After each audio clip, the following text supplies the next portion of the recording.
伊就咱白羊应运啦吼，如果咱若诛心悲观的人啊，咱会当成咱弥勒的化身。所以讲弥勒的化身，它是有4个条件的哦。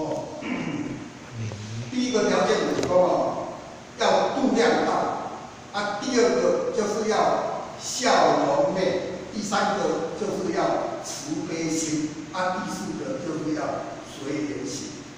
所以如果咱若有这4项，就是弥勒的化身。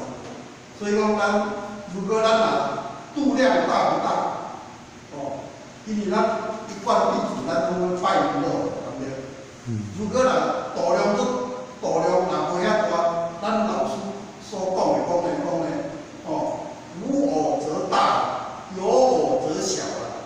哦，妙心无偶相。哦，伊就讲安尼啊。